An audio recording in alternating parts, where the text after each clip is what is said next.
Jamie, thank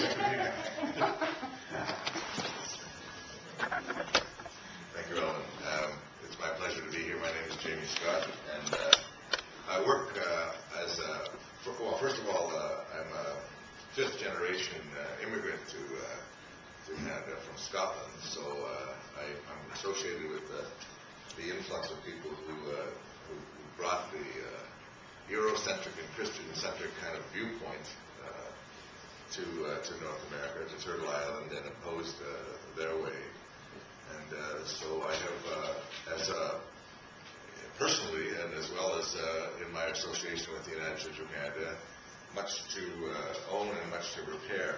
And my position is General Council Officer for residential schools for the United Church of Canada. So I'm the lead national staff person for helping the church to try to understand and respond to the legacy of residential schools as it emerges and the ripple effect of the impacts that emerge.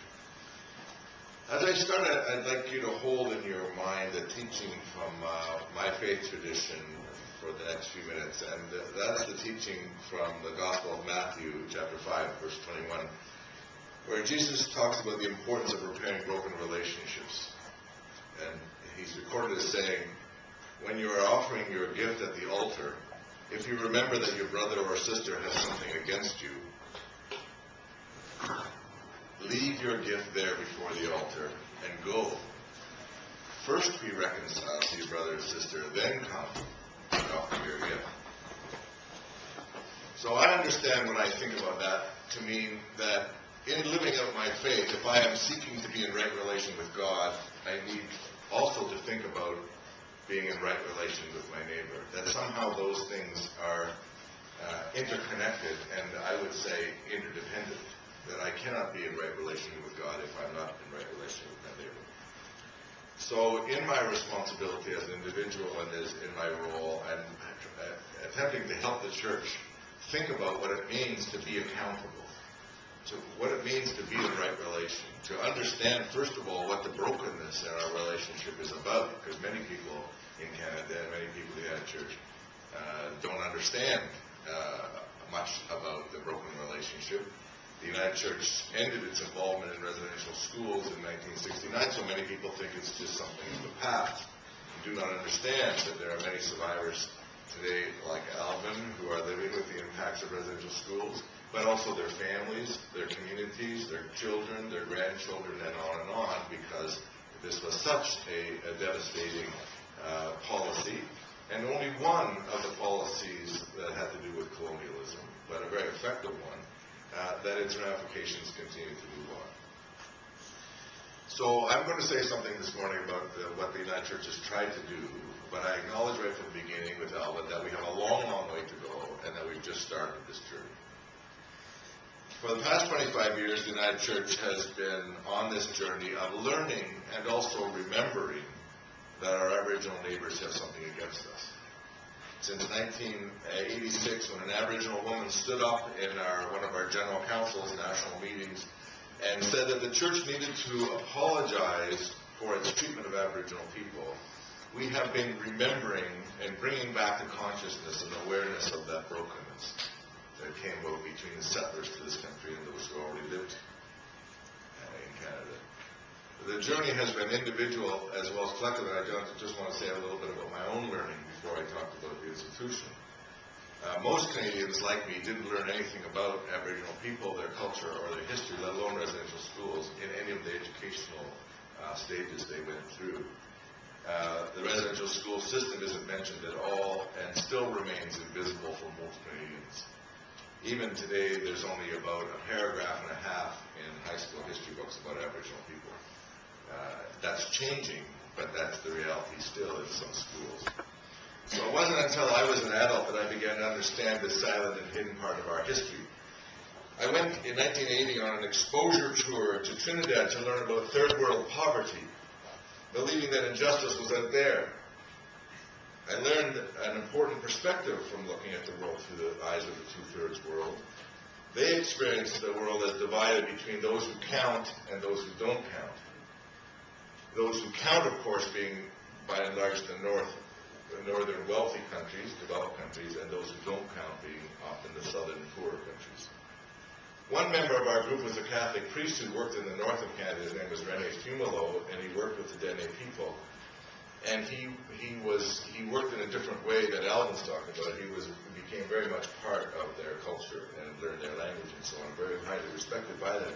And he told me, we don't have to go to the third world to find people who don't count. They're in Canada, and they're the native people who have been dispossessed, marginalized, disempowered, and rendered invisible. This was news to me. Years later, I went on another exposure tour up to the area where he worked, an exposure tour that he organized, and I learned for the first time about Indian residential schools, although they weren't just in the north, they were throughout Canada. Since then, I've learned much more about this hidden and dark chapter in Canadian history, and the United Church as an institution has been on a similar learning curve. It's learning about the existence of residential schools, and particularly about their impacts on families and communities and on cultures. I don't have to ask you how you might feel if your children were taken from you against your will. They were taken to a place often many miles away from where you lived, and they were taught a different language, a different culture, a different spirituality, all the while being told that who they were and the family and the community and the heritage that they came from were evil. We can scarcely imagine what that must have been like. And we can scarcely imagine the silence in the community when all the children were taken away. The emptiness in the home, the sorrow in the heart. As a church, we've heard countless stories of individual abuse of children at the school, and they have been told through the legal claims that have been filed against us. And while those lawsuits have focused our attention to those voices that we would not hear prior to that, to the filing of the lawsuits, it is the stories of people like Alvin and others who have touched and taught our hearts. And we have had to face the larger truth that we were complicit in a residential school system that was evil itself. Not because there were bad apples among the staff, which was also true.